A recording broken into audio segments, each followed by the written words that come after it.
जय हिंद साथियों।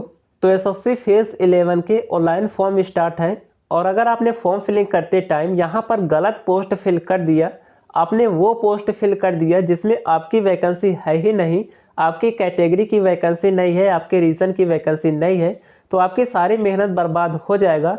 क्योंकि उसमें जब आपकी वैकेंसी है ही नहीं तो आपका सिलेक्शन कहाँ से होगा। और इसमें आप केवल एक ही पोस्ट के लिए आवेदन कर सकते हैं, इसलिए ये वीडियो आपके लिए मोस्ट इंपॉर्टेंट हो जाता है। फॉर्म फिलिंग से पहले आप इस वीडियो को ज़रूर देखिएगा, इस वीडियो में आपके सारे डाउट क्लियर हो जाएंगे। तो चलिए फ्रेंड्स स्टार्ट करते हैं। उससे पहले चैनल पर पहली बार आए तो सब्सक्राइब करके नोटिफिकेशन बेल को ऑल पर जरूर क्लिक कर लीजिएगा, सभी इंपॉर्टेंट अपडेट मिल जाएंगे। तो यहाँ पर देखिए फ्रेंड्स, सबसे पहले आपको इसके नोटिफिकेशन में आना होगा, या फिर ये जो नोटिफिकेशन का पेज है, जो इसका पोस्ट कोड है, मैं केवल यही आपको टेलीग्राम पर प्रोवाइड करा दूंगा।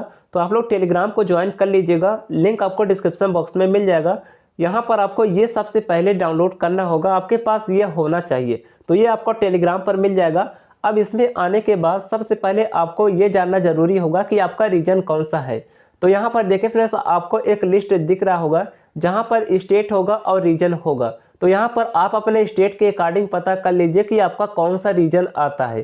तो सबसे पहले आपको रीजन पता होना चाहिए, क्योंकि एसएससी में जो वैकेंसी आती है वो हर एक रीजन का अलग अलग आता है। जैसे सेंट्रल रीजन, नॉर्थ रीजन, तो हर एक रीजन का अलग अलग आता है और एक रीजन में कई स्टेट हो सकते हैं। तो यहाँ पर सभी लिस्ट आपको देखने को मिल जाएगा कि आपका स्टेट किस रीजन में आता है। तो आपको सबसे पहले रीजन पता होना चाहिए, उसके बाद आपको इस लिस्ट पर आना है। यहाँ पर आने के बाद देख सकते हैं ये रीजन का ऑप्शन आपको देखने को मिल जाएगा।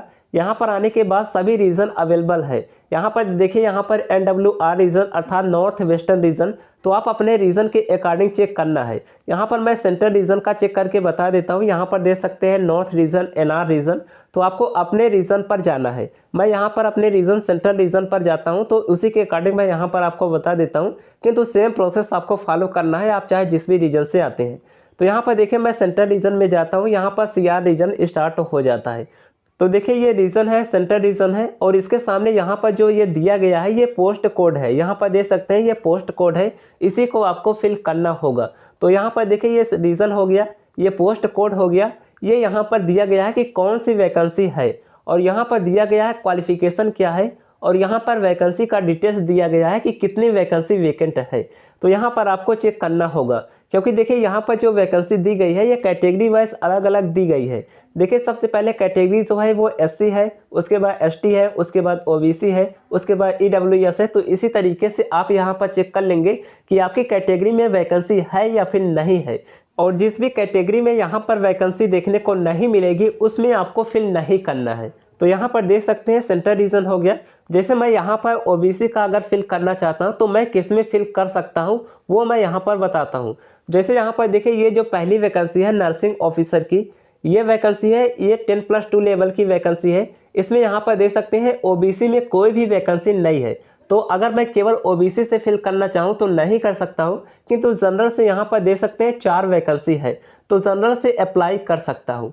तो इस तरीके से आप सभी में चेक कर लीजिएगा। अगर आप 10th पास से आवेदन करना चाहते हैं तो यहाँ पर मैं कोई 10th पास का चेक कर लेता हूँ।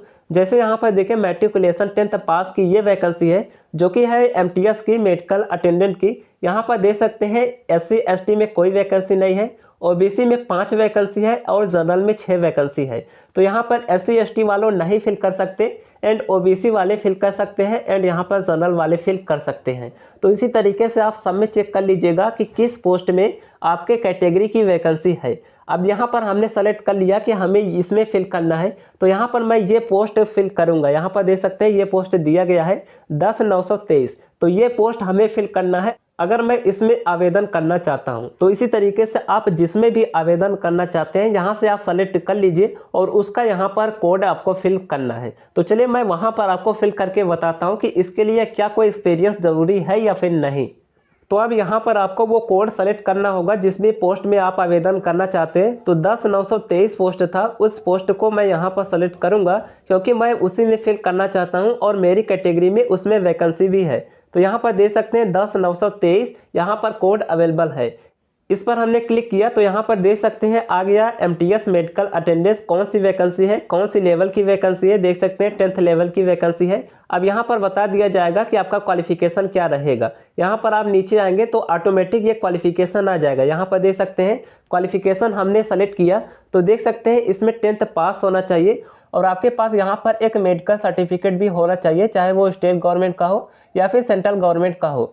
तो वो सर्टिफिकेट का डिटेल्स आपको यहाँ पर नीचे एक्सपीरियंस में लिखना होगा। बाकी अदर पोस्ट का भी अवेलेबल है जिसमें कोई एक्सपीरियंस नहीं मांगा है, तो उसके लिए भी आप आवेदन कर सकते हैं। तो इस तरीके से आप सभी का चेक कर लीजिएगा कि किस पोस्ट के लिए क्या क्वालिफिकेशन है, क्या वर्क एक्सपीरियंस लग रहा है या फिर नहीं। अगर वर्क एक्सपीरियंस इसमें नहीं लगता है तो इसे आप ब्लैंक छोड़ देंगे, कोई प्रॉब्लम नहीं होगी। ये केवल उसी पोस्ट के लिए ज़रूरी होता है जिसमें वर्क एक्सपीरियंस कंपलसरी है, वो आपको यहाँ पर देखने को मिल जाएगा।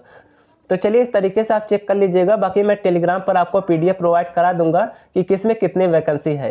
तो चलिए टेलीग्राम को ज्वाइन कर लीजिएगा, लिंक आपको डिस्क्रिप्शन बॉक्स में मिल जाएगा। चलिए मिलते हैं आप लोगों से फिर किसी नेक्स्ट वीडियो में, तब तक लिए जय हिंद।